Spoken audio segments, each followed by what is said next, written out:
I was gifted this really large Hollywood makeup vanity mirror, and I just love the look of it with the exposed bulbs on here. So we get this mirror, and you can mount it to the wall. You've got two areas right there, and they do give us wall anchors and screws for that. Or you can put it on this base, and it's easily screwed in with just 5 screws and 5 washers, which are all provided. So I'm gonna go ahead and screw those together and set it up in the bathroom. So I've got it set up here in the bathroom, and it actually just fits perfectly between my 2 sinks here. And there's a couple of different options that you have on this mirror.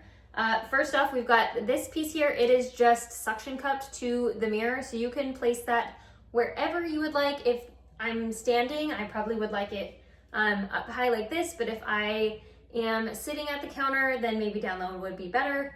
So we've got 3 little touch buttons up here. The power button just goes ahead and turns it on. There's a P, and if you push and hold that, it changes the brightness, so we can go up, we can go down, and then the M changes the temperature of the light. So we got cool and warm lights. It looks like there's probably 3, maybe there's 4 different options. And so you can totally customize this to however you need it.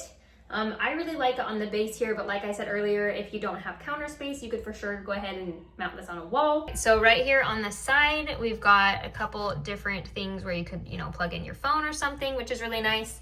And then back here, we've just got it plugged in, and it is the perfect width right here that I can have it right up against the backsplash, and it's not crimping the cord or anything like that. But we've got the nice lights all the way around, and here were those different touch buttons. But if you are looking for a new vanity mirror, I highly recommend checking this one out.